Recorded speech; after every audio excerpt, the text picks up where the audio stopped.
Bismillahirrahmanirrahim. Assalamualaikum warahmatullahi wabarakatuh. Apa kabar teman-teman semua? Insya Allah hari ini saya akan membawakan sebuah materi tentang membangun sikap selektif dalam menghadapi berbagai pengaruh kemajuan iptek. Jadi apa sih yang harus kita siapkan? Apa saja sikap yang harus kita lakukan terhadap kemajuan iptek? Yang pertama, yang harus kita bangun adalah sikap tanggung jawab dalam pengembangan iptek. Manusia hidup di dunia ini tidak dapat melepaskan diri dari kemajuan iptek. Dengan iptek, hidup manusia akan dipermudah. Agar tidak menimbulkan permasalahan dan dampak negatif, manusia perlu memiliki tanggung jawab etis di dalam mengembangkan dan menerapkan iptek. Jadi, sikap tanggung jawab ini harus dimulai dari mana sih, teman-teman? Mari kita kupas tuntas satu persatu.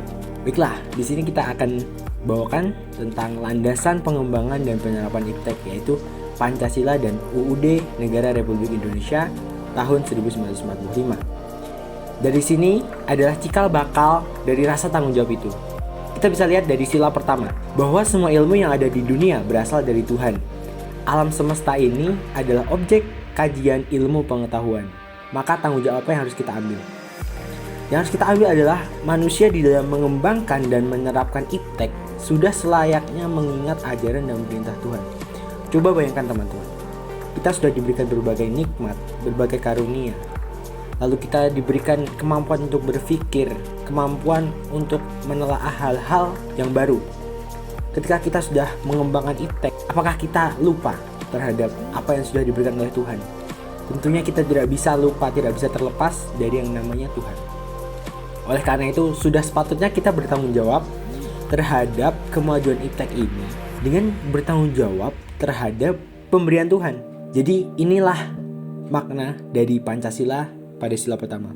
Selanjutnya kita akan lihat yaitu amanat dari UUD Negara Republik Indonesia tahun 1945 dengan makna sebagai berikut. Pengembangan dan pemanfaatan iptek di Indonesia tidak bebas, namun harus mempertimbangkan lingkungan dan nilai-nilai sosial kemasyarakatan dan agama yang ada di Indonesia. Dari sini jelas, maka tanggung jawab yang harus kita ambil adalah manusia di dalam mengembangkan dan menerapkan iptek sudah selayaknya disertai etika dan rasa tanggung jawab. Gini teman-teman, kita hidup di negara bermasyarakat, bersosial. Dan dalam menerapkan iptek ini, ilmu pengetahuan teknologi ini, sudah selayaknya disertai dengan etika. Etika itu apa sih? Etika itu adalah hal yang harus dilakukan dalam batas wajar. Dengan nantinya, meskipun melalui pengembangan iptek, nilai moral dalam diri manusia itu tidak luntur, tidak hilang. Jadi, manusia tetap menjadi manusiawi dengan adanya etika. Dan yang jelas adalah rasa tanggung jawab tadi. Tanggung jawab terhadap peraturan, terhadap negara, lingkungan sekitar, keluarga, teman-teman, dan sebagainya itu adalah rasa tanggung jawab. Ini harus dibangun sejak dini. Oleh karena itu, kita diajarkan sejak dini untuk bertanggung jawab pada hal apapun, termasuk pada pengembangan ilmu teknologi ini. Coba bayangin teman-teman, ketika teman-teman udah bisa mengembangkan ilmu teknologi, lalu teman-teman berbuat sebuah hal yang negatif, seperti menciptakan bom untuk serangan teroris, kemudian pemanfaatan komputer untuk hal-hal negatif, dan sebagainya. Maka tanggung jawab kita di mana? Itu yang harus dipertanyakan. Dan selanjutnya, sikap yang harus kita kembangkan adalah sikap selektif terhadap pengaruh kemajuan iptek. Ini hanya memperkuat sikap yang awal ya, yaitu sikap tanggung jawab.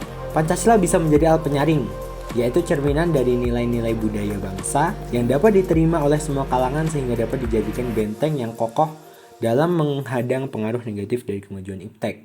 Baiklah, ini adalah sikap selektif yang harus dilakukan di bidang sosial budaya. Yang pertama, terbuka terhadap inovasi dan perubahan. Yang kedua, berorientasi pada masa depan. Yang ketiga, memanfaatkan kegunaan iptek secara positif. Menghargai pekerjaan sesuai dengan prestasi, menggunakan potensi lingkungan secara tepat.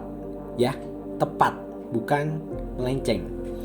Kemudian ada menghargai dan menghormati hak-hak asasi manusia. Kemudian sikap selektif di bidang politik, yaitu mengembangkan demokratisasi dalam segala bidang, mengaktifkan masyarakat sipil dalam arena politik, mengadakan reformasi lembaga-lembaga politik, memperkuat kepercayaan rakyat, menegakkan supremasi hukum. Kemudian sikap selektif yang harus dibangun di bidang ekonomi, yaitu mengembangkan sistem perekonomian. Pertanian dijadikan prioritas utama, menggunakan produk dalam negeri, perekonomian yang berorientasi pada kesejahteraan rakyat, tidak bergantung pada badan-badan multilateral, mempererat kerjasama dengan negara berkembang. Jadi kita bisa lihat sendiri di negara Indonesia ini masih banyak oknum yang tidak bisa selektif dalam kemajuan dan pengembangan iptek. Banyak yang menyelewengkan, banyak yang tidak mempunyai sikap tanggung jawab dan selektif.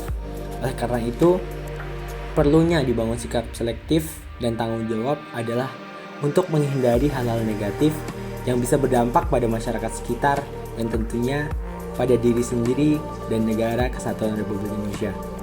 Mungkin itu saja yang dapat saya sampaikan. Kurang lebihnya mohon maaf. Wassalamualaikum warahmatullahi wabarakatuh.